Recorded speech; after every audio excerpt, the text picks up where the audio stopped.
vamos a pasar al licenciado Trajano Vidal Potentini.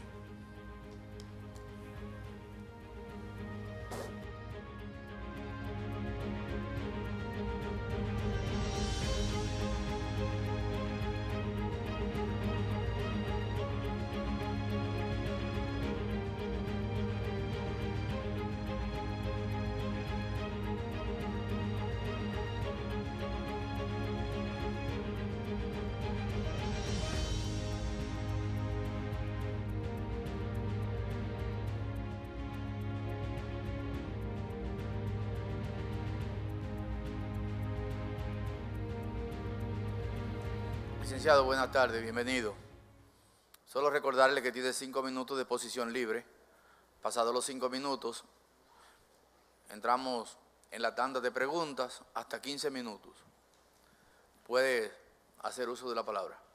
Muy buenas tardes, dignidades que hoy pues en calidad de representantes de este Consejo Nacional de la Magistratura pues tienen estas altas funciones. Mi saludo especial para todos, desde luego en la persona del excelentísimo señor Presidente de la República, Danilo Medina Sánchez.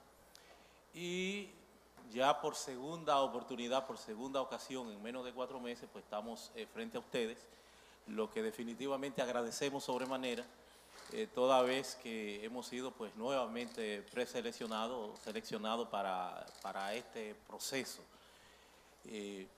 No vamos a entrar en detalles, sabemos que la vida nuestra pues descansa en un expediente que tienen ustedes en sus manos, y más que todo aprovecharía pues estos minutos para certificar, verificar algunos aspectos, pero sobre todo para dejar, si se quiere, pues alguna propuesta de lo que es la visión nuestra sobre el particular, sobre lo que nos trae aquí a esta aspiración. Lo primero que debo decir es que pese a que tenemos ya casi 30 años de habernos recibido como abogado, no poseemos ese ejercicio intenso, más bien lo hemos hecho desde el punto de vista del enfoque social a partir de un activismo que hemos tenido permanentemente en el orden de sociedad civil y uno que otro cliente ya desarrollando la carrera propiamente dicho, pero sin ese ejercicio intenso. Sí, desde luego, dedicado a la academia desde el año 1990 pues hemos estado integrados en calidad pues de profesor universitario en la Universidad Autónoma de Santo Domingo, con varias maestrías, pero sobre todo centrado en la labor del derecho público, llámese derecho electoral, derecho constitucional, administrativo, el componente de derecho público, pero más que todo hemos sido, diríamos que una especie de testigo de sección de lo que han sido pues los procesos de reforma, donde hemos pues tenido una participación activa y por qué no siempre un crítico a partir de esos procesos de reforma, pero un crítico constructivo. En modo alguno pues hemos formulado ninguna crítica que no esté precedida por un espacio de reflexión y de propuesta alrededor de cualquier planteamiento que hemos hecho. En el caso particular, pues de Suprema Corte de Justicia, o más que Suprema, del Poder Judicial, pues de manera puntual, hemos dicho que hay ciertamente un sinnúmero de aspectos con lo que no pues, coincidimos, toda vez que aspiramos en el orden democrático como creyente en la democracia, y dentro de eso se inscribe mi participación aquí, un ejercicio cívico y por qué no de apoyo, de fortalecimiento a todo este proceso, de escogencia de jueces supremos. Y me retrotraigo de nuevo pues, a la parte de que ya habíamos servido pues, un informe en donde decíamos bueno, que el Poder Judicial había observado en algunos aspectos, pues si se quiere, una involución. No por el hecho, porque lo que hemos reconocido siempre de que sea el magistrado Mariano Germán Mejía, quien esté al frente de este alto órgano, y lo podemos decir porque puedo decir desde este momento que hemos sido compromisarios del seguimiento pues, de esta gestión. De hecho, la fundación en la que nosotros participamos fue la primera en suscribir y en llevar públicamente, en aquel entonces, hace ya más de 7 años, la candidatura de Mariano Germán Mejía, porque entendemos que es un hombre pues dotado de la mejor voluntad, pero reiteramos, esto responde a un componente, si se quiere, estructural, el problema de la justicia. Y hemos hecho un planteamiento a partir de lo que son los aspectos que nosotros entendemos que deben considerarse, por un lado, el componente económico de los recursos, pero Lamentablemente en el país, y yo creo que con eso se basta mi participación en todo esto, con que yo pueda dejar en estos altos componentes de los poderes públicos de la República Dominicana al más alto nivel, haya podido dejar esta inquietud que voy a plantear ahora. Aquí se ha tenido la distorsión en el orden presupuestario de que hemos venido especializando leyes por un lado, con porcentaje con cargo al presupuesto nacional para ser ejecutado todos los años. Decimos, bueno, no se cumple el porciento que se hay que darle al Ministerio Público, a la justicia, a los ayuntamientos y demás. Eso del todo no es cierto, porque ciertamente se trata de una distorsión que es inmanejable, es imposible, porque estamos hablando de más de 20 leyes que hoy por hoy comportan, si se quiere, casi el 40 o el 50% del presupuesto general del Estado. Por eso el presidente Balaguer en aquella oportunidad hablaba del proyecto de presupuesto y ley de gasto público, porque siempre el presupuesto será una proyección a partir, y lo que será una ley será la forma en que eso se gasta, pero será una proyección a partir de donde se pueda lograr, de donde se pueda conseguir todo esto del esquema impositivo. Bien, entonces, como eso no está en manos de nadie y debe ser a partir de una planificación objetiva, ese presupuesto, para la forma de gastarlo, no se pueden especializar presupuestos, toda vez que todos los años, cada vez que tenemos una ley general de presupuesto, estaríamos operando un cambio alrededor de esos presupuestos porque una ley posterior deroga una ley anterior. Entonces no estamos violando los porcentajes porque la ley general de presupuesto es precisamente la que da esa orientación que se requiere. De ahí que nosotros hemos propuesto, y es la propuesta que quiero dejar, que se busque un esquema parecido de autogestión para resolver de una vez por todas el problema de los recursos de la justicia, un espacio de autogestión a partir de la jurisdicción inmobiliaria y que se especialice entonces porcentualmente una cantidad de la labor que viene la justicia desarrollando en la administración, en la gestión, algo similar o parecido a lo que tenemos con aduana y a lo que tenemos con impuestos internos. Las leyes especializan para impuestos internos un 2% y para aduana un 4%. Es una especialización que trae consigo el que puedan tener la cantidad suficiente de recursos, no con cargo necesariamente al Estado, sino a eficientizar sus labores para poder entonces recaudar más y que eso no recaiga en perjuicio de lo que debe el Estado gastar en un sinnúmero de aspectos. Sí. Entonces, hacerlo a partir de la jurisdicción licenciado, inmobiliaria. El tiempo se terminó hace un ratito. Coge 2 minutos para que pueda redondear.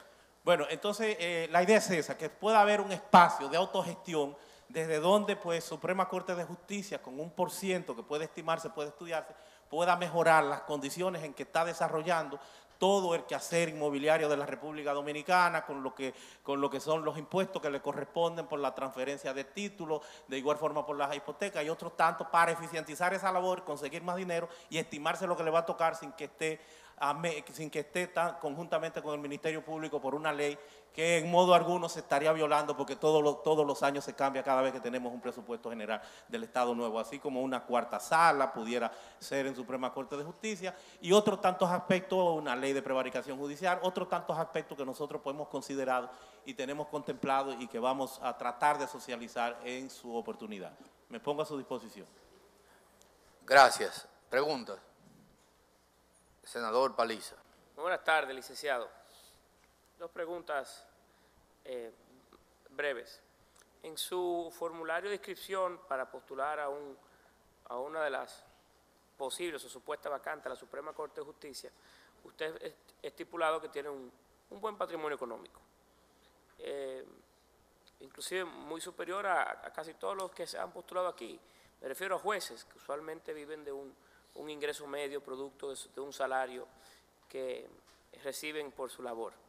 Me pregunto, ¿por qué dejar ese ejercicio privado, que le ha dejado una buena remuneración económica, para ir a la Suprema Corte de Justicia a recibir o a tener un ingreso inferior? Esto sí, porque si la vocación fuera exclusiva de participar en la acción en la impartición de justicia, quizás hubiese intentado hacer mucho tiempo la carrera y hubiese hecho un recorrido. ¿Por qué el interés particular de dejar la vida privada exitosa a involucrarse en el sector público en una labor como esta?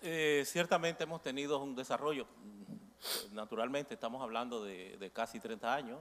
Hemos tenido librería. De hecho, puedo aprovechar la oportunidad, a usted en particular, pues darle las gracias, porque le recuerdo pues que siempre fue una persona que nos apoyó, y compraba libros en grandes cantidades, estuvo preocupado siempre, y lo recuerdo pues en nuestra librería. Y hemos venido pues en esa labor, y ciertamente sí, tenemos un ejercicio profesional exitoso. Somos además director de la Escuela Nacional de Abogados, del Colegio de Abogados, director de Educación, y tenemos también una oficina de abogados. No obstante, reconozco y creo que no he tenido la visión adecuada, pese a que recuerdo a mi profesor, el presidente del Senado, Reinaldo Pared Pérez, ya hace bastantes años, que en una ocasión, en una visita a mi librería, pues me decía, le preguntaba yo, que lo veía interesado en algunos libros de ciencias políticas y derecho constitucional, le decía, profesor, ¿y por qué va a dejar la academia? ¿Por qué va a dejar la academia? Es una gran pérdida. Me dijo, no, yo he reconocido que mi espacio no está en las aulas, mi espacio está con la gente, mi espacio está en las calles. Tal vez debí esas palabras, aprovecharlas y que me sirvieran de motivación y meterme a la parte política, porque yo quiero estar donde se producen las transformaciones, donde yo puedo aportar por mi país, por la República Dominicana, y las transformaciones solamente se dan desde el componente político, desde una alta función, que es lo que me lleva a mí a contemplar, a pensar, porque ciertamente tengo que evaluarlo. Es mucho lo que tendría que perder, porque son muchos los aspectos que tendríamos que dejar, que tendríamos que sacrificar, pero lo haríamos con gusto porque queremos aportar por nuestro país.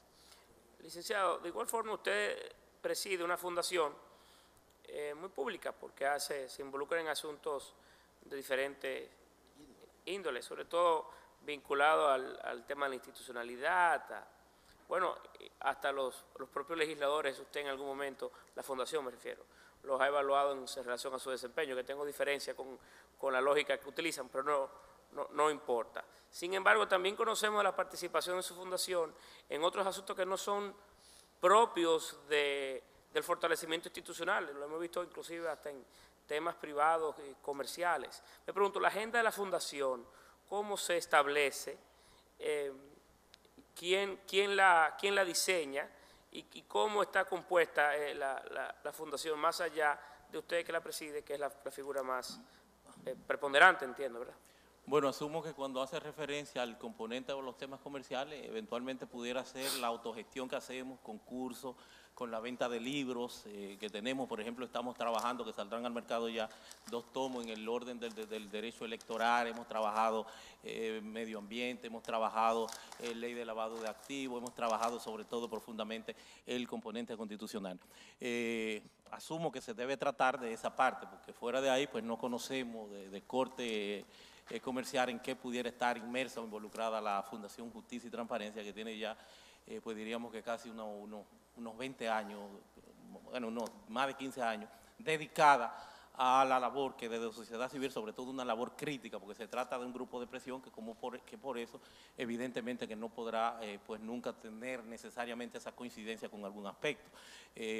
No solo esa parte, sino que también como fundación, pues en algún momento pues también encarnamos en la República Dominicana, en lo que fue el 2014 al 2017, lo que es el mecanismo independiente de evaluar el Estado en los temas de gobierno abierto. En los temas de gobierno abierto, donde rendimos ya algunos informes alrededor de la labor del Estado referente a la parte de la tecnología, a la parte de rendición de cuentas, a la parte de transparencia y sobre todo a la parte de participación ciudadana. Incluso una de las recomendaciones que hicimos pues, fue el componente que tenemos en la actualidad con lo que sería la República Digital. O sea, fue de ese informe que salió en principio, no necesariamente no podemos decir que fuera la motivación de Estado que llevó a eso, pero fueron una de las consideraciones que hicimos y agradecemos entonces que esté esa parte. Lo cierto es que tenemos una dilatada labor trabajando a partir de la Fundación Justicia y Transparencia, donde recibimos también del Estado Dominicano unos 125,000 pesos mensuales por concepto del presupuesto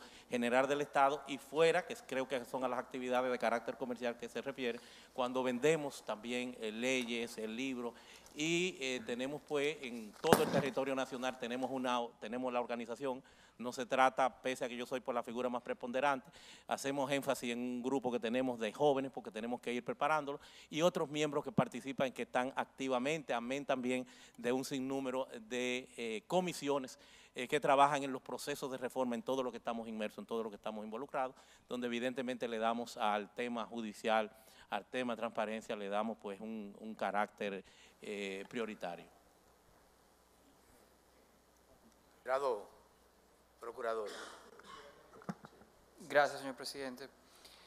Me gustaría que tratara un tema desde el punto de vista netamente jurídico sobre la ley de lavado de activos, su parecer, cómo va la implementación y retos que tendría de ser escogido como miembro de la Suprema Corte de Justicia, como juez, para su implementación.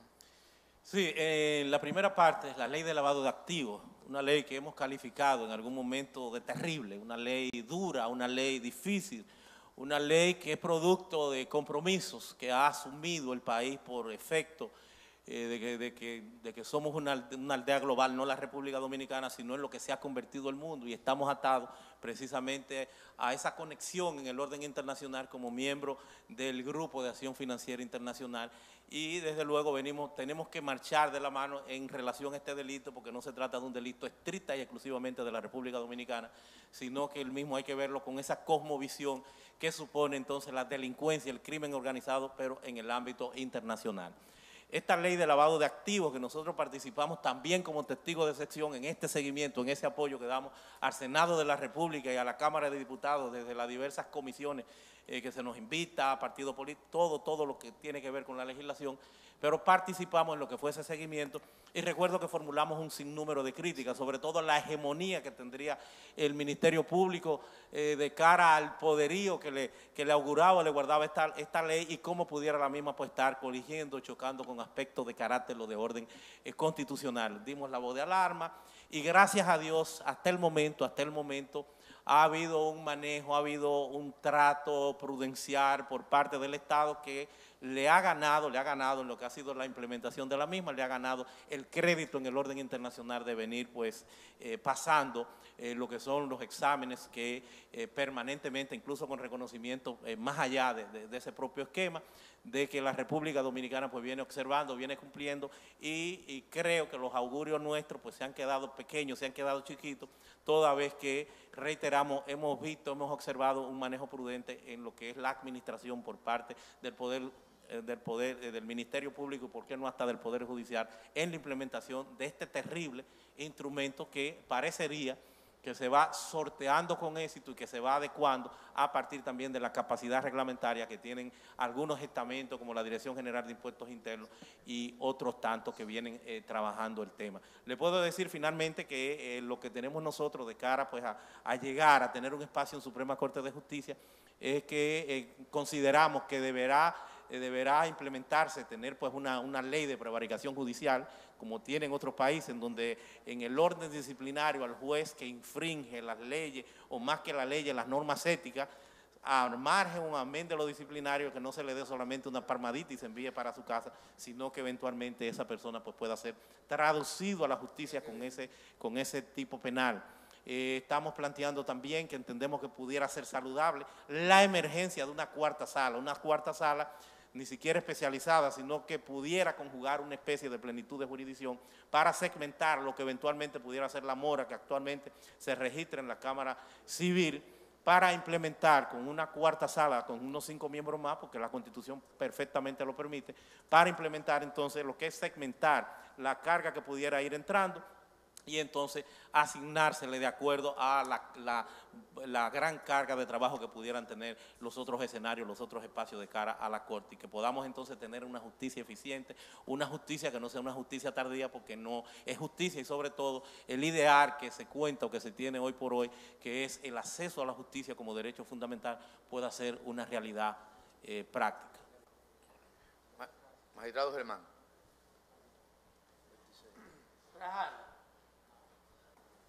A mí me preocupa un punto. La transparencia y la justicia no son incompatibles. En eso no tengo ninguna duda.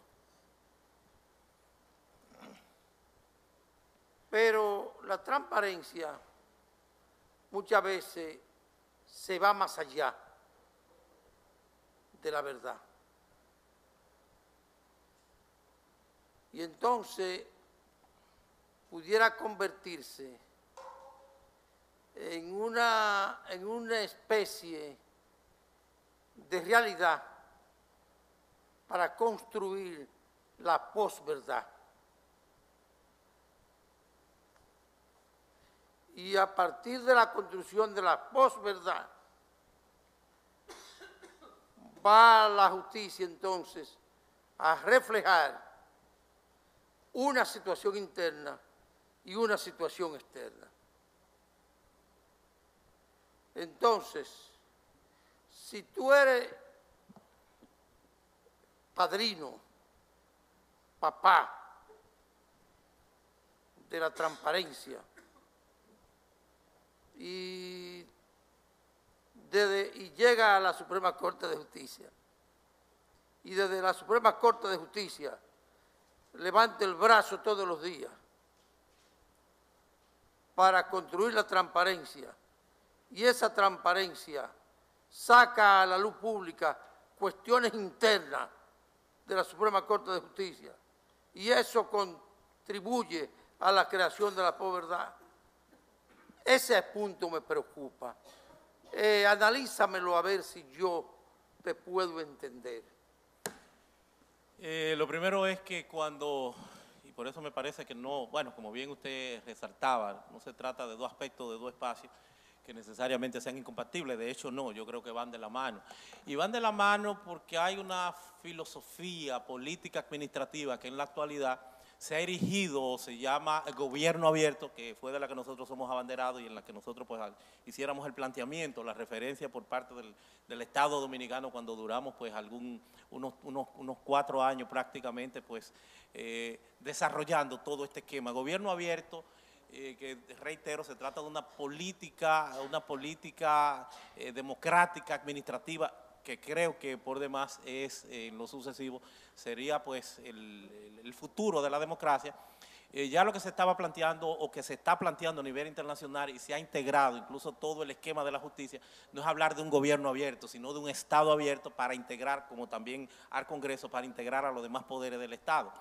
Y esto supone, en mi caso, con ese conocimiento, con mi experiencia de ya unos 30 años ya de profesional del derecho, eso supone y me lleva a mí a considerar como hombre de Estado, que creo que son de las cosas que he venido apreciando, de que una cosa es sociedad civil como sociedad civil afuera y otra es como magistrado. Como magistrado el juez habla por sentencia, el juez está sometido a un sinnúmero de aspectos, por eso coincido con el consejero y senador Paliza cuando hace referencia, bueno, pero este aspecto, ¿qué tú entiendes de eso? No, yo sé el sacrificio que supone y yo sé a lo que iría a Suprema Corte de Justicia de cara a lo que son esas responsabilidades, a no entorpecer lo que es la labor jurisdiccional por lo que pudiera ser un protagonismo, por lo que pudiera ser mi laborantismo como sociedad civil. Una cosa es sociedad civil, que es un espacio que hemos madurado y que hemos venido trabajando, del que de hecho pues ya entendemos que hemos jugado, que hemos cumplido nuestro rol. Si no, tendré que participar pues eventualmente ya en lo que sería pues otro espacio como eventualmente pues tal vez la política o una alta corte, porque no he tenido participación política porque entiendo también que son incompatibles. Entonces no creo que en modo alguno lo que es mi laborantismo pudiera interceder ya en una eventual función que tendría que está divorciada, está apartada y que sé que tendría que asumir como un sacerdocio, con lo que implica, con lo que impone ya una alta función de esa naturaleza. Mira esto, Trajano, y estamos hablando en términos bien sencillos y bien amistosos. Y administrar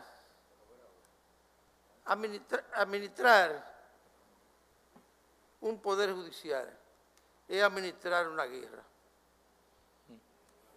Es una guerra donde en esa guerra permanentemente muere el 50% de los que intervienen y se sabe el 50%. ¿Por qué? Porque unos ganan y otros pierden. Entonces se muere de los que participan en la guerra, que son los litigantes, uno el 50% gana y el 50% pierde. En una guerra, entonces, administrar un poder judicial es administrar una guerra. Y el 50% muere. Y el 50% vive. Y entonces, los que administran la guerra son a la vez guerreros.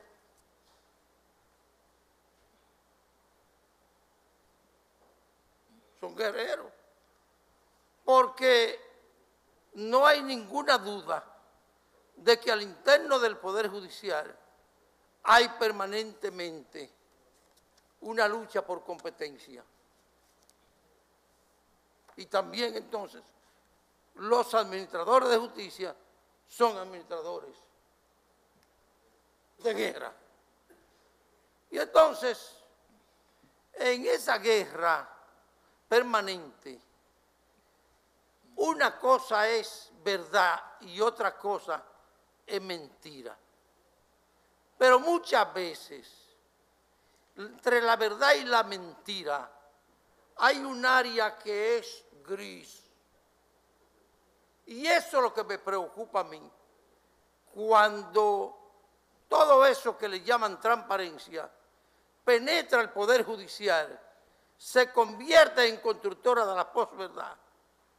Y entonces, fíjate por ejemplo, ¿cómo administra Mariano Germán el Poder Judicial? Nunca, casi nunca hablando.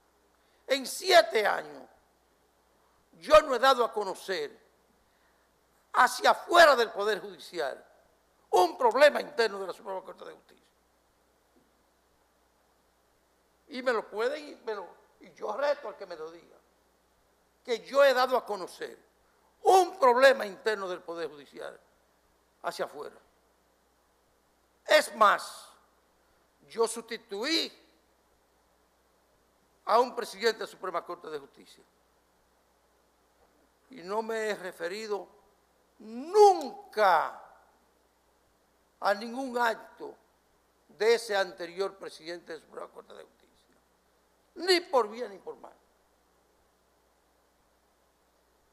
He sido un hombre increíblemente cuidadoso, porque creo que el que administra un poder tan delicado como el Poder Judicial tiene que ser una especie de caja tan cerrada y construida de un material tan fuerte que la tocan y la tocan y la tocan y la tocan y apenas el sonido llega hacia adentro.